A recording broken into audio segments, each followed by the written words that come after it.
Hello વિદ્યાર્થી મિત્રો, good morning, શુભ સવાર. હવે જોઈએ આપણે એકાઉન્ટમાં તો લાસ્ટ વિડિયોની અંદર આપણે પડતર, વાઉચર, લેણું અને દેવું આ ચાર પારિભાષિક શબ્દો વિશે ભણ્યા હતા. આજે આ વિડિયોની અંદર એક જ કન્ટેન્ટ છે જેના પ્રકારો છે. તો આજે આ વિડિયોની અંદર વટાવ વિશે આપણે શીખવાનું છે. તો આ આપણે ચાલુ કરીએ પહેલા એક શોર્ટમાં સમજૂતી આપું વ્યવહારની. એટલે કે જે તમે સામાન્ય વ્યવહારમાં શબ્દ વાપરો છો, તમે કોઈ દુકાનમાં કપડા ખરીદવા કે XYZ ખરીદી માટે જાઓ ત્યારે અમુક દુકાનોની અંદર તમે જુઓ છો ઓફરો હોય છે. એટલે કે કપડાની દુકાનમાં જાઓ ત્યારે જુઓ છો ઘણી જગ્યાએ કે કપડા પર પેન્ટ શર્ટ XYZ એ કપડા પર 10% ઓફ, 5% ઓફ, 15%, 20% ઓફ હોય છે. ઓફ એટલે એ ડિસ્કાઉન્ટ હોય. તમે વસ્તુ ખરીદો તો 10% ઓફ કહેવાય, એટલે કે 10% ડિસ્કાઉન્ટ હોય તો 10% બાદ કરી આપવામાં આવે કિંમતમાંથી. તો વસ્તુની કિંમતમાંથી એ તમને જે રકમ બાદ કરી આપે છે, 10% ઓફ હોય તો 10%, 20% ઓફ હોય તો 20%, એ 10 કે 20% એ ડિસ્કાઉન્ટ છે, જેને આપણે હિસાબી ભાષા ગુજરાતીમાં વટાવ કહીએ છીએ. રાઈટ? તો બસ આજે એ જ ભણવાનું છે તમારે. તો જુઓ વટાવની ડેફિનેશન. તો માલના ખરીદી વેચાણની કુલ રકમમાંથી શરતોને આધીન અમુક રકમ બાદ કરવામાં આવે છે અને ચોખ્ખી રકમ ચૂકવવામાં આવે છે. જે રકમ કુલ રકમમાંથી બાદ કરવામાં આવે તેને વટાવ કહેવાય. તો આખી વ્યાખ્યા જુઓ. માલના ખરીદી વેચાણ. હવે માલ શબ્દ કોને કહેવાય મેં તમને આગળ પણ કહી દીધું. આજે ફરીથી કહું કે ફર્નિચરનો વેપારી હોય તો એના માટે ટેબલ, ખુરશી એનો ધંધાનો માલ કહેવાય. ઇલેક્ટ્રોનિક વસ્તુઓની દુકાન હોય તો એના માટે ટીવી, રેફ્રિજરેટર, વોશિંગ મશીન એ બધો માલ કહેવાય. અનાજનો વેપારી હોય તો જે અનાજ છે, ઘઉં છે, કઠોળ છે, એ અનાજ છે એનો માલ કહેવાય. પણ જો અનાજનો વેપારી ટેબલ, ખુરશી ખરીદે તો એના માટે ફર્નિચર, મિલકત કહેવાય. XYZ કે ફર્નિચરનો વેપારી જે માલનું એના માટે ફર્નિચર, ટેબલ, ખુરશી માલનું ખરીદ વેચાણ કરતો હોય.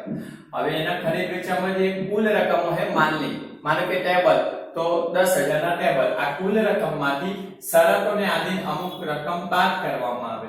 હવે શરતોને આધીન એટલે શું? તો એ ટેબલ જ્યારે ટેબલ ખુરશીનું વેચાણ કરતો હોય તો ટેબલ ખુરશી પર 10% ડિસ્કાઉન્ટ મૂકે છે, 10% ઓફ. ઓકે, શરત એટલે એને જે નક્કી કરી કે 10%, 15% કે 20%. તો એને એક્ઝામ્પલ કે 10% ઓફ રાખ્યું છે, ડિસ્કાઉન્ટ, અને ચોખ્ખી રકમ ચૂકવવામાં આવે. હવે 10% એને ડિસ્કાઉન્ટ રાખ્યું, તમે ખરીદી માટે જાઓ, માનો કે 500 રૂપિયાની ખુરશી હોય, 10% ઓફ ડિસ્કાઉન્ટ છે, ઓફ એટલે તો તમારે 500 ના 10% બાદ મળે. તો 500 ના 10% એટલે 50 રૂપિયા બાદ મળે છે. તો તમારે 450 રૂપિયા ચૂકવવાના થાય. ચોખ્ખી રકમ ચૂકવવાની થાય 450, જે રકમ કુલ રકમમાંથી બાદ કરવામાં આવે. હવે જે રકમ કઈ? તો જે 50 રૂપિયા તમે 10% લેખે 50 રૂપિયા ઓછા ચૂકવ્યા, જે કુલ રકમ 500 માંથી શું કરે? બાદ મળ્યા 50 રૂપિયા. તો 50 રૂપિયાને શું કહેવાય? વટાવ. 10%, ટકાવારીમાં 10% ને રકમમાં શોધો તો 500 ના 50 રૂપિયા થયા. તો 50 રૂપિયાને વટાવ અથવા 10% છે એને વટાવ કહેવાય. હવે જોઈએ ખાસ IMP છે, મેં લખેલું છે IMP જે વસ્તુ યાદ રાખવાની. ખરીદી વેચાણની કુલ રકમમાંથી જેટલી રકમ ઓછી ચૂકવવામાં આવે કે મળે તેને વટાવ કહેવાય.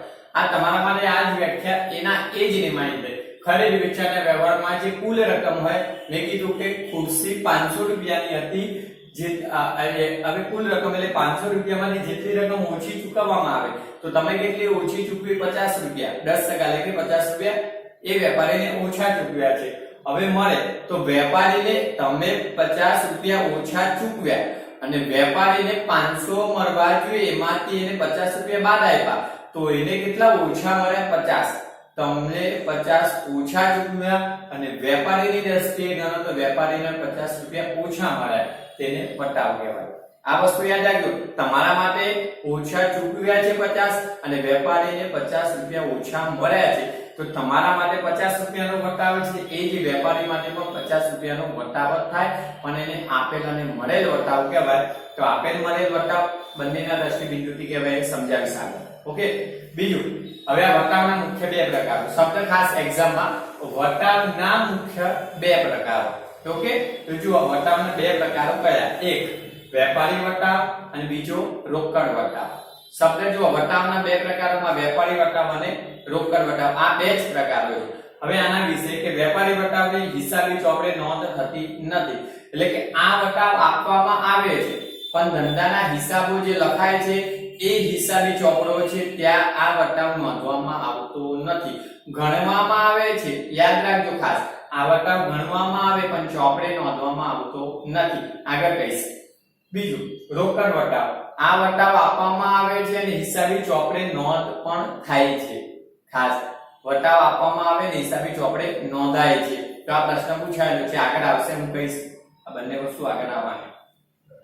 હવે આ ચોપડે નોંધાય તો એના બે પ્રકારો છે. એક આપેલ રોકડ વટાવ અને મળેલ રોકડ વટાવ. હમણાં જે એક્ઝામ્પલ આપ્યું ને આપેલ મળેલ, એ હું તમને કહીશ, રોકડ વટાવનું એક્ઝામ્પલ કહીશ. ઓકે, જોઈએ. હવે તો રોકડ વટાવના પણ બે પ્રકારો છે, આપેલ અને મળેલ, એમ બે રીતે તારવી શકાય છે.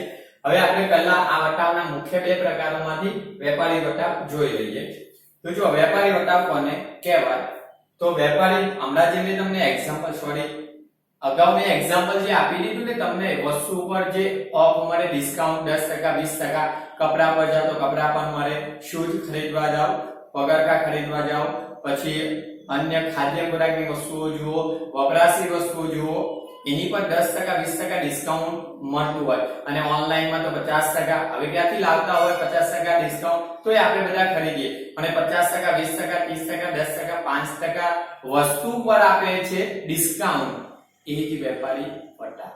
જોઈ લો, વેપારી દ્વારા વેચાણના સમયે, વેપારી હંમેશા માલ વેચે છે એ સમયે કુલ કિંમતમાંથી અમુક ટકા, તો મેં કીધું 10%, 15%, 20% અથવા રકમ, ત્યારે કોઈ વેપારી રકમ બાદ આપતો હોય કે 100 રૂપિયા, 50 રૂપિયા, 10 રૂપિયા કે 500 રૂપિયા, મોટી રકમ, મોટી વસ્તુ, મોટી રકમની કિંમત હોય તો એમાં રકમ બનો 500, તો ટકા અથવા રકમ બાદ કરી આપવામાં આવે તેને વેપારી વટાવ કહેવાય. તો ખાસ યાદ રાખવાનું, વેચાણ સમયે વસ્તુની કુલ કિંમતમાંથી, શબ્દ જોજો, વસ્તુ જે છે એની કુલ કિંમતમાંથી જે ટકાવારી બાદ કરી આપવામાં આવે અથવા રકમ બાદ કરી આપવામાં આવે એ રકમને વેપારી વટાવ કહેવાય.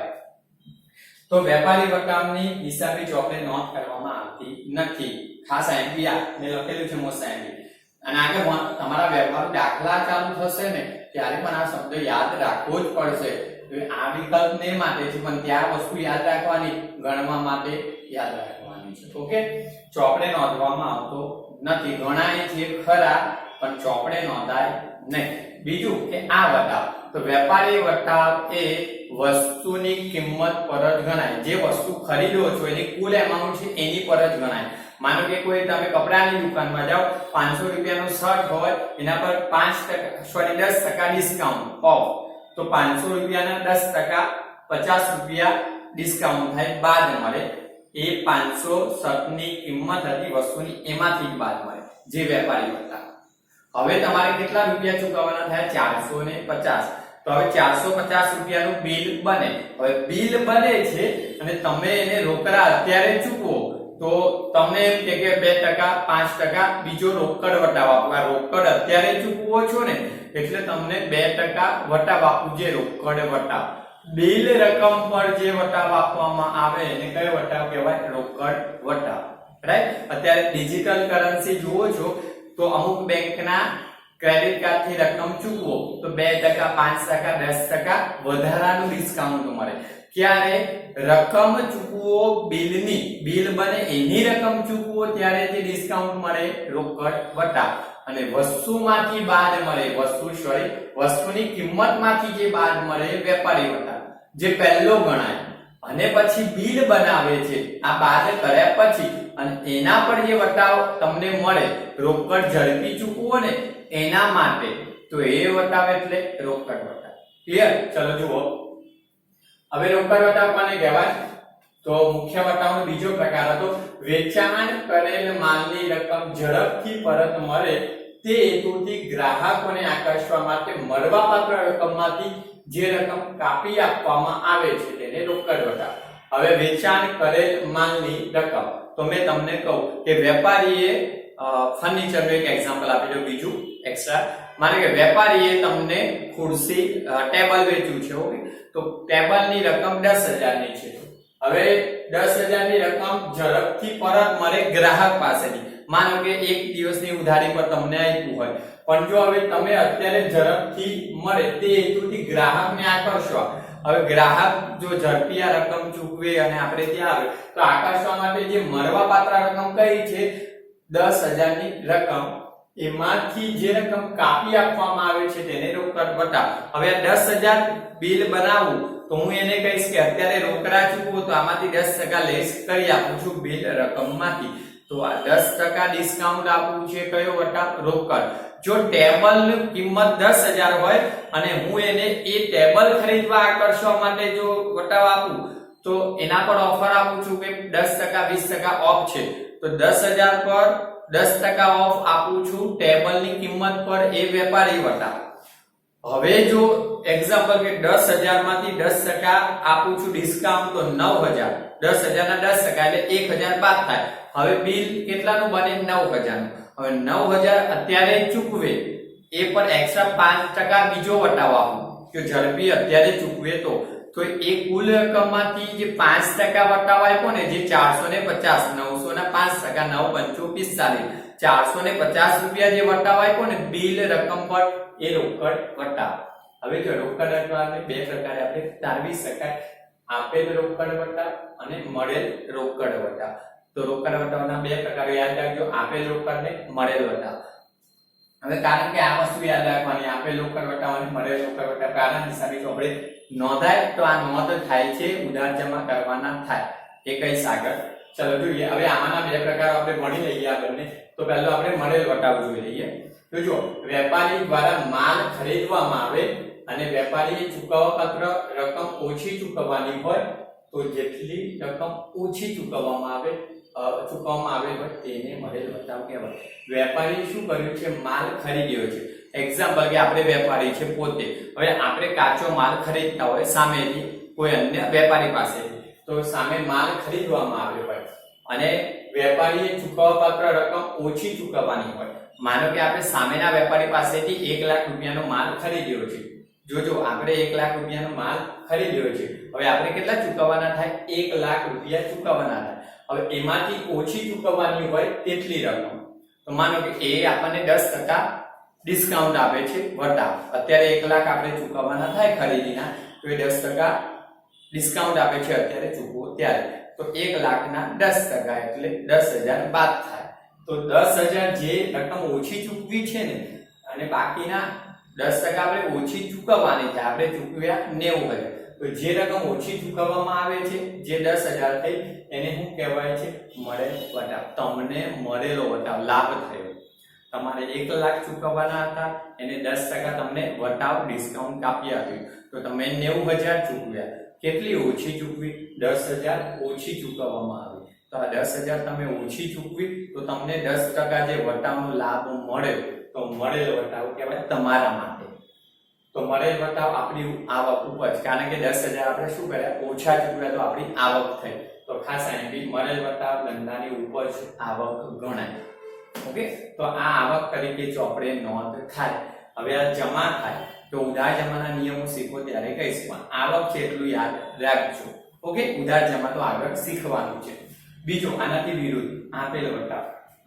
વેપારી દ્વારા માલ વેચવામાં આવેલ હોય અને વેપારીને મળવાપાત્ર રકમ ઓછી મળવાની હોય તો જેટલી રકમ ઓછી મળવાપાત્ર હોય તેને આપેલ વટાવ કહેવાય. હવે આપણે એક ખરીદવાનું એક્ઝામ્પલ ઉપર આપ્યું તો હવે એનાથી બીજું વિરુદ્ધ છે. જુઓ, તો વેપારી દ્વારા માલ વેચવામાં આવેલો હોય, માનો કે આપણે વેપારી, ખરીદી વેપારી બની જઈએ, આપણે વેપારી છીએ, હવે આપણે ગ્રાહકોને ઉધાર માલ વેચો, તો આજે આપણે જથ્થાબંધ વેપારી છીએ અને આપણે નીચે છૂટક વેપારી.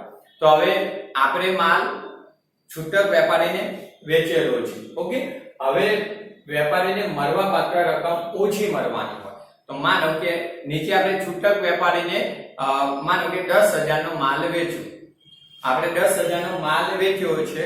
હવે 10,000 ની રકમમાંથી હવે મળવાપાત્ર કેટલી રકમ? 10,000, એમાંથી જે રકમ ઓછી મળવાની હોય તો માનો કે આપણે 10,000 નો માલ વેચ્યો તો 10,000 આપણે લેવાના થયા. હવે આપણે એને એમ કહીશું કે તું અત્યારે જ 10,000 ચૂકવી દઈશ 2 દિવસમાં કે 3 દિવસમાં કે આજે, તો હું તને 10% વટાવ આપું, ડિસ્કાઉન્ટ આપું છું, રાઈટ? તો એ અત્યારે ચૂકવશે તો 10,000 માંથી 10% એટલે 10,000 ના 10% એટલે 1,000 રૂપિયા. એ બાદ કરીને આપણને કેટલા આપે? 9,000 રૂપિયા ચૂકવે. તો આપણને 10,000 મળવા પાત્ર હતા, એમાંથી જે રકમ ઓછી મળી તો કેટલી? 1,000 રૂપિયા ઓછા મળ્યા, 10% લેખે. તો ઓછી મળવા પાત્ર જે 1,000 રકમ હતી એ આપેલ વટાવ કહેવાય. ઓકે, તો આપેલ વટાવ ધંધાનો ખર્ચ કહેવાય, જે હિસાબે ચોપડે નોંધાય. આ વટાવ ચોપડે નોંધાય. આ રોકડ વટાવના પ્રકારો છે જે ચોપડે નોંધાય, રાઈટ? તો IMP છે, ખાસ યાદ રાખજો. આ વટાવ ફરીથી એક વખત કહી નાખું કે આપણે માલ વેચ્યો હતો, 10,000 નો માલ વેચો, આપણે 10,000 લેણા થયા. હવે આપણે એમ કહીશું કે અત્યારે 10,000 ચૂકવીશ તો હું તને 10% ડિસ્કાઉન્ટ આપું છું, વટાવ. ઓકે, તો એ તમને અત્યારે 10,000 ચૂકવે છે, તો એ 10,000 માંથી 10% કાપી લે. તો 10,000 ના 10% એટલે 1,000. હવે કેલ્સી વાપરતા શીખી જજો. તો 10,000 માંથી 10% એટલે 1,000 કાપી લે અને આપણને 9,000 ચૂકવે. હવે આપણને 10,000 મળવા પાત્ર હતા, એમાંથી 9,000 મળે તો કેટલી ઓછી મળી? તો ઓછી 1,000 રૂપિયા ઓછા મળે આપેલ વટાવ. આપણે એને વટાવ આપ્યો છે તો આપણા માટે ખર્ચ એટલે નુકસાન.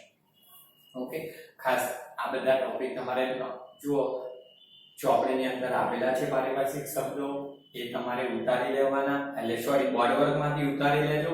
ચોપડીની અંદર આપ્યા છે, એના એક્ઝામ્પલ અંદર જોવા હોય તો જોજો. ઓકે, અને બોર્ડ વર્કનું ખાસ લખીને તૈયાર કરજો. જે IMP છે તે બાબતો ખાસ મહત્વની છે. અહીંયા પૂરું કરું.